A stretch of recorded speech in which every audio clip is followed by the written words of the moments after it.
Hello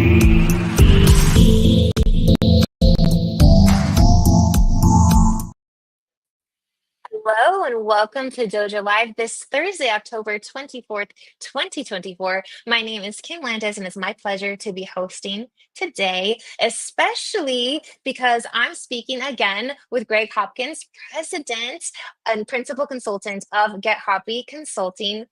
Happy to see you, Gregg. Happy to see you too, Kim. Yes, this is super fun conversation because today is actually part two of a two-part series. In part one, Gregg, we've been discussing how to revolutionize the guest journey. And if we talked about everything that was sort of pre-arrival, right? From the inspiration to the booking to the pre-arrival stage. You audience, if you didn't get a chance to watch that, don't worry, you can catch that on the landing page, our website, dojo.live, or YouTube to get caught up. But today we're going to then be talking all the way through arrival to the reflection stage, right? So answering the question of now the guest is here, what's next, right? So we'll be wanting to see what it's like to transform check-in and other things in the ways in which hotels are successfully implementing technology, or maybe not successfully implementing, and what they should think about differently. So thank you so much once again, Gregg, for being with us today to help us walk through this guest journey and revolutionize it. Pleasure to be here. Yeah, did you want, just in case our audience doesn't know who you are, real quick, if you wouldn't mind kind of telling us your story and why you'd like to focus on the guest journey. Well, quick story. I mean, I've been in hospitality all of my adult life, and working with property and above property technologies, everywhere from property management to sales and catering to restaurant systems to distribution systems to CRM, to all those pieces that kind of went in with that. Back in about 2008 or so, I was a co-founder of a company called Libre On Demand, and Libre On Demand was a CRM based off of the Salesforce platform. Mm-hmm. And also, we built out a sales and catering solution from there, and that sales and catering solution is now Delphi because Newmarket and Amadeus acquired Libre during that time. So that was really when we got into understanding the CRM components and how that works, and that was kind of the glue of the tech stack and where it kind of lived. And then when I left Amadeus and in 2016. I went into technology. I just went into consulting because I wanted to be able to share my experiences and work with hoteliers and helping them build an efficient tech stack and to optimize. And of course, you realize that a lot of hotels aren't optimizing all the systems they have in there. But you also realize the sheer number of systems that these resorts and hotels had inside of there. So that's when I really started to focus on that. I says, okay, if you're going to go best of breed, and to understand all the components and technology that lives in those 7 areas of the guest journey that we're doing the second half today. That's where my passion started to grow, is helping organizations understand the components of the guest journey that they want to deliver to their customers. Okay. Right. And that their guests can have an understanding. So you're just not meeting expectations, but you're exceeding expectations and you're predicting expectations, because sometimes the best thing about a hotel stay is something you never expected, right? And you can forecast that, and you can understand that from the guest based off understanding what their likes, dislikes, preferences, habits are. Then that's the key. That builds guest loyalty, and I think anyone in this industry will tell you loyalty is the key to success in this space. If you can get that guest coming back without having to inspire them and attract them and spend all the marketing to do that, and you just get them to automatically rebook, then you've solved a big part of the problem. Then you just got to earn their loyalty to continue with that. But that's kind of where it started. Yeah, absolutely. And it reminds me of one of the last things you said on the part 1 of this series. And it was not to underestimate the importance those first three steps in the journey, because a lot of times I think the focus does get placed on what we're talking about today, right? The Yeah, arrival and then everything, which is very important. It's when we're hands absolutely. on, it's when we get to absolutely shine and be hospitable. But I really did appreciate that, and I was like, you're right, and there's this real place for opportunity to stand apart. But let's talk now about when the guest has arrived, and what are some of the key technologies that are transforming, let's say, things like the check-in experience? And I think this question out there sometimes is, do we even need a front desk anymore? What are you seeing, and what are your thoughts on how to treat arrival?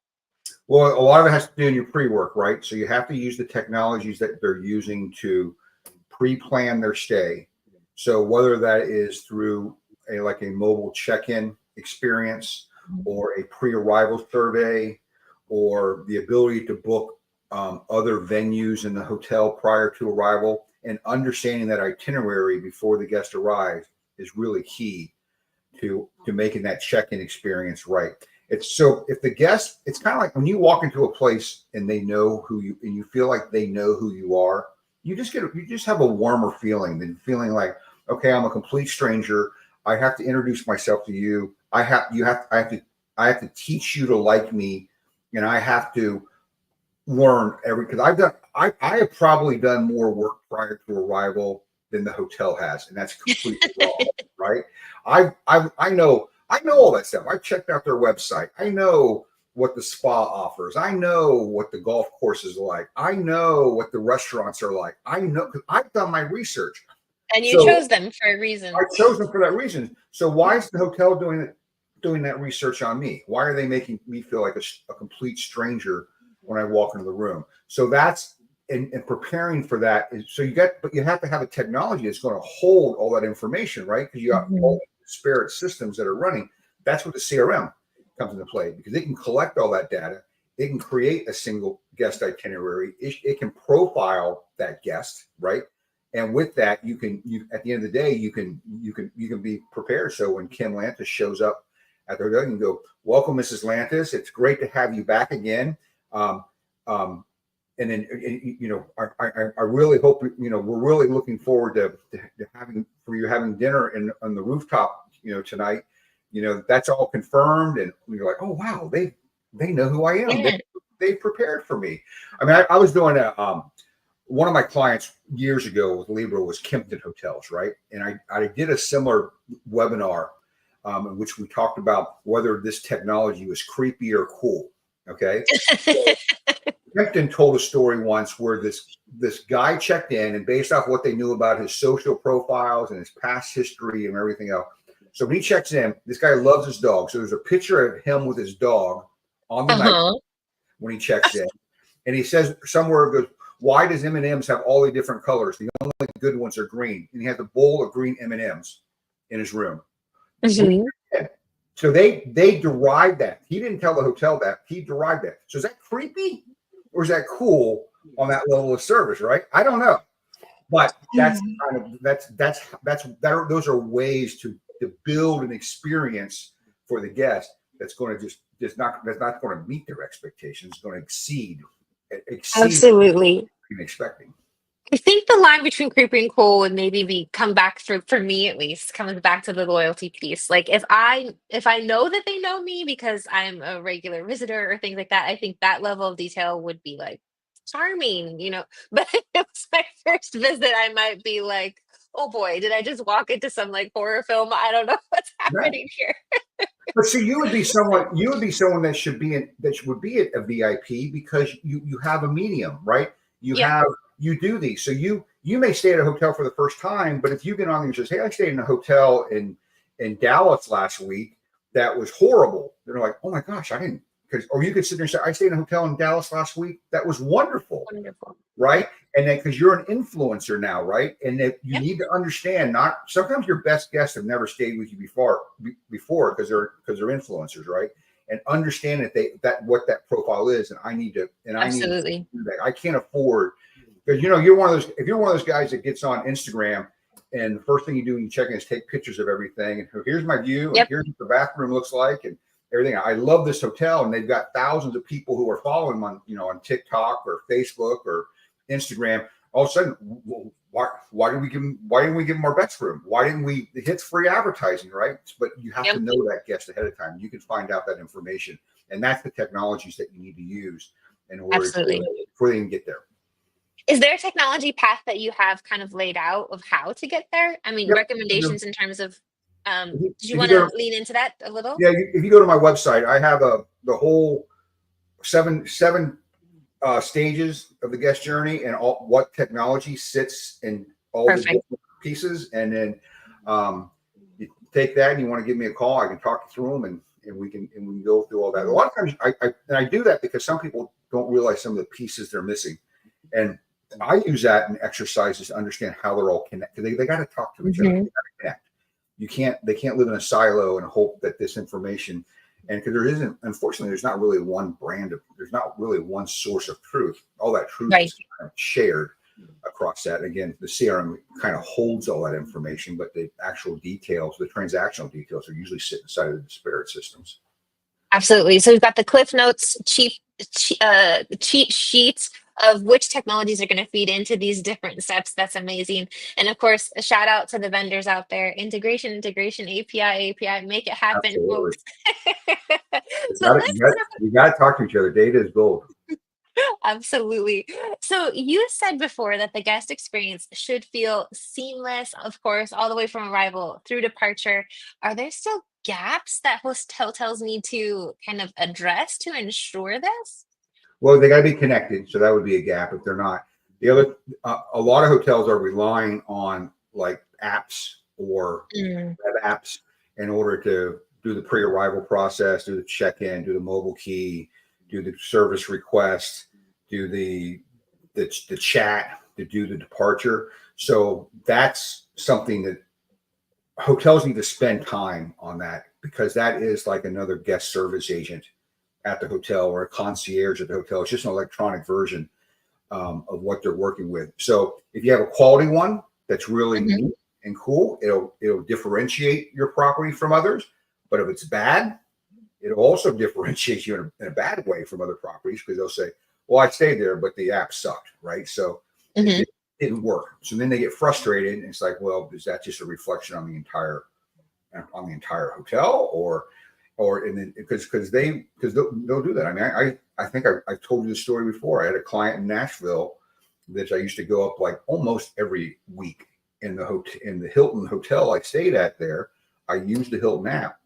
Kim, I don't really know where the front desk is in that hotel because I didn't have to go to it. Wow.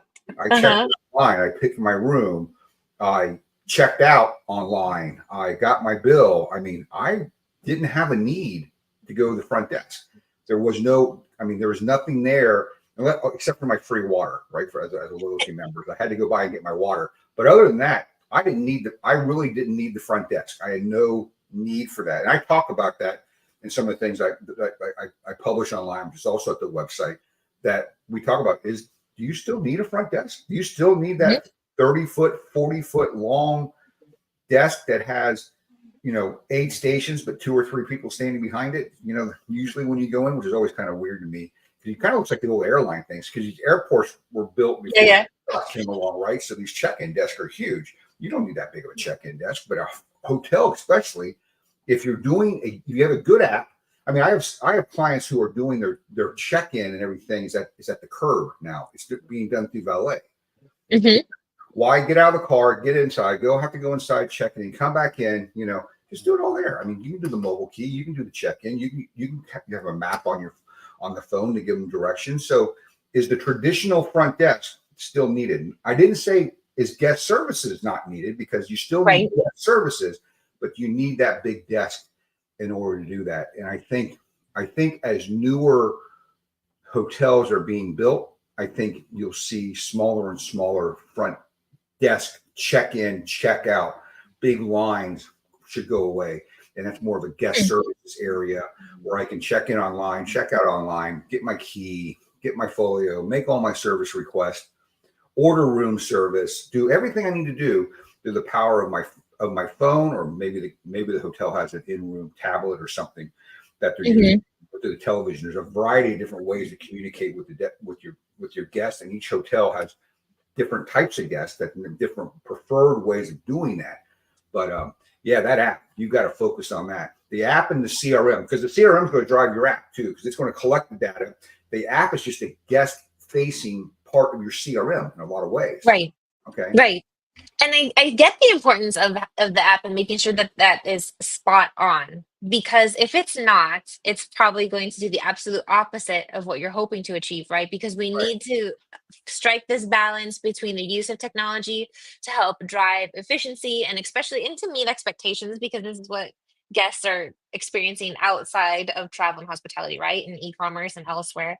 So we like the automation, we like the AI, but we also need to strike the balance with the human touch, right? Oh, Because if absolutely. it's not working, then it could actually cause problems. Is there a sweet spot? Will there ever be a sweet spot? I mean, it's hard to maybe quantify this in numbers of, 50% automation, 50%, human touch. But what's your feel? What that balance?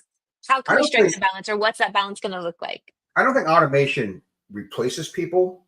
I think automation assists people, because hospitality is about people, and it's about people helping people with what they're doing. So I think if you can give the people tools to make them do their jobs better, or Mhm. give them more time to do their jobs more efficiently, that they enjoy working with, so it's not a pain to use that technology, or they don't feel handcuffed by using that technology.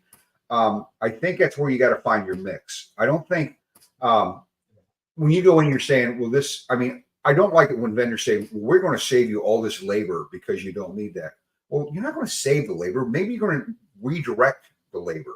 Maybe Mhm. you're going to find better use of the labor that's there. And you don't need, because this things will automate things that are being done. Could you have, efficiencies? Yeah. And especially when you're having, labor problems, or hiring and finding people, sometimes those efficiencies are going to help you close the gap, because maybe you're overstaffed before anyway, right? Mm.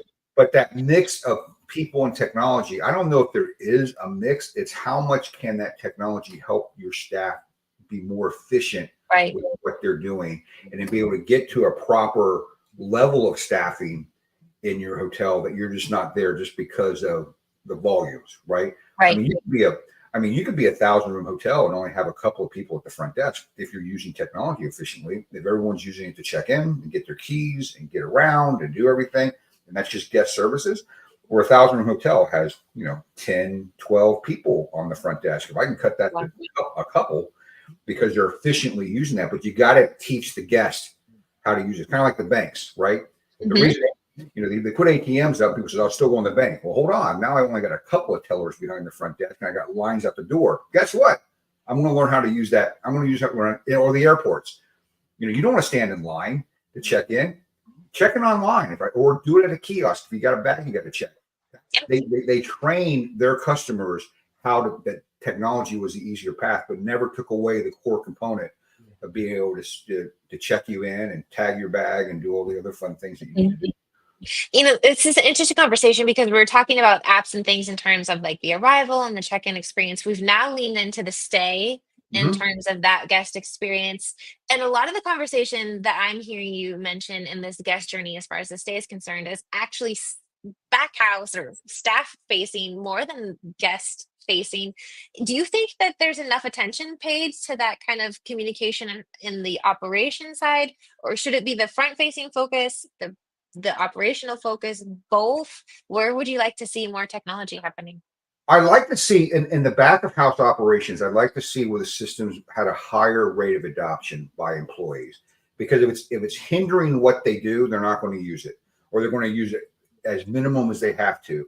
But if you can make the application more engaging and very simple to use, and maybe you put some gamification in it, maybe they get points for who uses it the most, then you're going to Mhm. see more, because that is where a lot of this is being driven. It's not guest facing technology, it's staff facing technology. But that back of the house is so critical. And whether they are your guests are texting you or using the app communications to talk to you, I mean, being able to be efficiently to be able to answer them Mhm. correctly and to have that information. I think that's where AI is going to play a lot more into what we're doing, because AI can answer questions that you Hmm. have. Beyond what time is the pool closed? I mean, asking, getting that information and being able to feed that information and be able to track that information. But someone still has to monitor it all, because otherwise the guest just gets frustrated and goes, okay, I'm not using that anymore. I'm going to go back to the way I used it before, right? So Hmm. there are some gaps. I mean, there's back of the house is gapped, but it's got to be some in order to get high. They have, and the vendors need to measure adoption, and they need to let hotel leadership know that the system you just spent $100,000 on, no one's using it. I mean, you don't want to find that out the end of the day, because especially in these SaaS models, which are very easy to get into and to get out of, right? I mean, if you're Hmm. not having high level adoption, someone's going to go, hey, what's that line item on the budget for? Oh, we don't use that anymore. Let's get rid of it, right? So you need to be able to look through that and say, hey, is your staff using this efficiently? Are they using it, right? And that solves. Is it useful? I mean, is it something we can actually that's going to make the guests stay better, or the employees job easier or more enjoyable? Right. And then there's those fun technologies like, let's say, cashless tipping Yeah, that kind I of love cashless tipping. bring the two universes together, right? So Yeah, making it absolutely. convenient for your guests and making your staff more happy. It's a really interesting technology. And a part where cashless tipping kind of comes up, or a large part too, is in the departure phase. Yeah. A phase that I think maybe is oftentimes overlooked, right? I think it's all about, oh, the arrival to stay. Would you agree that that's where we tend to worry or focus most? It should be so easy. It should be click a button. Here's my folio. I'll see you later. I mean, how hard can it be to get a folio to a guest? I mean, that Right. they can have. I mean, it used to be, they used to, you have to come in at 5 o'clock in the morning and run the floors and slide folios up underneath every door. And that's how you did early versions of express checkout, right? If everything's right, you can just leave, because they don't want, Yep. again, that's how they're trying to get rid of the lines, because the departure line is, oh my gosh, I got to be somewhere at 9 o'clock. I didn't, why am I in this line just to get a copy of a folio? That's how it used to be. Now, I mean, departure should be simple. Hey, love to see you. Hope you had a great stay. We'd love to hear you. Love to see you again. Here's your folio. See you later. And this automated, right? Yeah, The simple. uh, email or app as well. I Yeah. love that. And what about reflection? I mean, I've come, or I've prepared, I've arrived, I've left, and now I maybe as a guest I'm thinking about it, I'm not thinking about it. How can we make the reflection just as memorable as the stay? How is technology playing into that? And then looping full circle back to the loyalty side to then inspire. Well, the funny thing is that there's usually two types of surveys that resonate. Someone who you just blew them away and they just feel like they have to give you a thank you. It's kind of like a thank you note they're using the survey for. And the other one is they had something really bad happen to them Mm. and they want you to know about it. And a lot of times, not just much because they're being a nice guy and letting you know that they want you to know about it. They're looking for reparations, right? They're looking for something back. The problem is that the ones that are in between is hearing back from them and where that fits. So the reflection has to be, you have to encourage guests to give you reflection. Maybe you have to give them something in order to do that. Maybe they fill it out next time they get a discount, or maybe next time they get early checkout or late checkout, or maybe you give them sometimes that works, or they get preferential treatment or something. I don't know what it is, but it's important to do. It's also used to use that to respond to those. Okay. So I always tell hotels, hey, if you get a great feedback from a guest and they say it's wonderful, say, hey, that's great. Can you share this on TripAdvisor, or can you share this on Google, and give them a link in order to push them that way. And if it's bad, it needs to have a routing where it's going to management, so they know that Right. there's resolution, there's problem resolution built into that. So the person, because what drives you nut, Kim? I mean, you sit there and you say, hey, this was horrible, and you never hear from anybody. Okay, great. Guess they don't care about me. I'm not going to stay there again.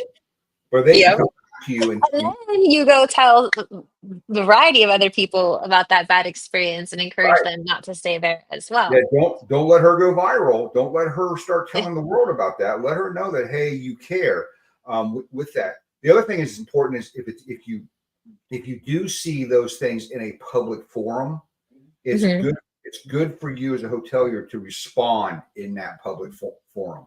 So you say, "Thank you, Kim, for bringing this to our attention. We strive to work. We love to have a conversation with you." But the person who's following Kim's rant can say, "Oh, they responded to her, and then they took it offline." But a lot of times they just don't, or Yeah. some hotels just erase them. They'll say they just take them away, and that'll really infuriate the person more. Hey, I'm trying to pitch a fit here, and no one's giving me a forum to do that in, right? So, but there's that reputation management is so key because and it's just funny because that reflection piece has such a huge bearing on the inspiration piece.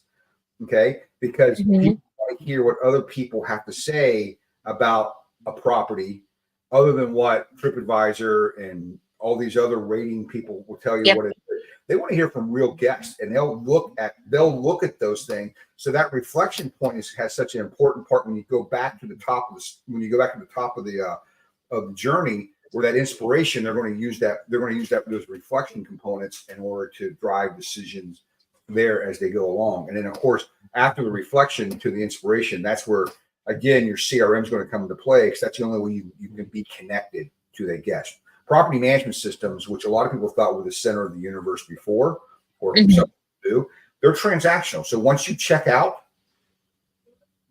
I don't hear Off, I don't yeah, off the hear grid. you don't hear from me again until you book something again, because then you're in a transactional. Then CRM lets you connect after I've stayed out until I go back to the inspiration and I can to manage the whole process. I love that. And in terms too of like when we're looking at the reflection and data that we're able to build, whether that's off of reviews, out of our own CRM, how are hotels or how can hotels maybe use this information to drive some real change? What are you seeing happening? Maybe not just the attention to the individual in terms of responding to their Right. complaints or thanking them for their compliments, but what's happening in terms of tangible Yeah, data, like, and and the data is so important, right? Because you have to, the question is you're collecting all this data now, right? So what do I do with it? What do I do with all this information?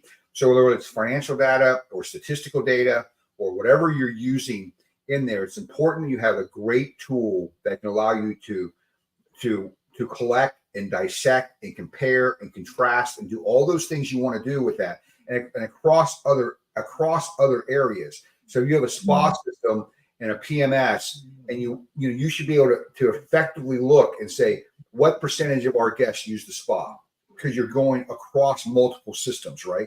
Or how many of our guests booked a reservation in the restaurant, and understanding, so you can start getting some predictive stuff and understanding who your guests are. I always think it's great too when these vendors that are the bigger vendors can say, here's how you performed in this period, and this is how your comp set performed. Not giving specific information about the comp set, but hotels similar to you without giving exact numbers, so you can see if you're performing as well as your competition or other types of hotels in your area of work. I love that. I love that when vendors are big enough and they can say, well, golf resorts are in a category, and I'm going to compare you to all the other golf resorts in the area. And you can look and say, okay, we're doing okay. Or, we need to pick up some area there. And that analytics can give you insights on how to improve what you're doing at the property, and give you kind of like how STR works, with rates. Same thing. Why don't you take that in other parts of the hotel? Why don't you look at and compare those statistics against what other folks are having against that? Because if I'm a hotelier and I'm subscribed to this vendor for reporting analytics, and I know I can gain insights from what others are doing out there, right? Then I'll allow you to contribute my data as long as it remains anonymous, right? And to use that, because I'm going to use the information to see how I'm doing. So it's kind of working out with it. So using all that data to be able to understand how to use that information to be to perform better, to be more, whether it's through labor efficiencies or technology efficiencies or optimization on how you're doing, or guest satisfaction scores, or whatever you're tracking in information, but having good dynamic systems that can take all that data and give it something whether it's either through dashboards or actually, who actually reads the financial report? Give me a dashboard. Give me pictures. Give me something, right? I love it. We've come to the final end of our half hour today, the final part two of our two-part series.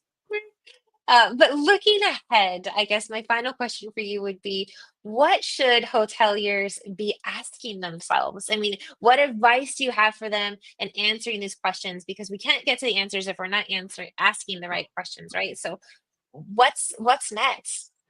I I always encourage um, hoteliers to take a look at your tech stack, audit it. I mean, go through a process and look and make sure that the systems that are in your stack have value and that they're doing what the intended use is. Mhm. You'd be amazed how many times I go to a property and it's like, what are you using this for? I didn't know we still have that. And it's like, okay, so you're paying $500. It's kind of like the commercial. The guy's got 3 Netflix accounts, right? There's hotels that go through that. They don't audit, but understand what their purpose is and then looking where you can find efficiencies in that area. So the question is my tech stack working? Is it optimized? Is Does my tech stack deliver the type of guest experience that my guests are expecting? And they're all different based off the type of hotel Yeah. that you have. And do I have high adoption of those technologies that are in my tech stack by my staff? And then listen to your staff. Ask them, how is there something you're doing manually now that can make your life easier? Is there technology that you're using now that's making your life harder because you have to use the technology? And work to make those more efficient and to optimize the entire stack. And then at the end of the day, Kim, if you can make your technology boring and put it in the backgrounds, it just works. That's Hmm. that's always my ultimate goal. I tell my clients that I says my goal is to make technology boring. It just works. It just works in the background. We trust it. It's consistent. It's always there, and it makes and that's it's boring. You're not sitting there going, oh my gosh, did the system balance, or did it work, or you know is it problematic? Make it boring. Put it in the background so you don't even know.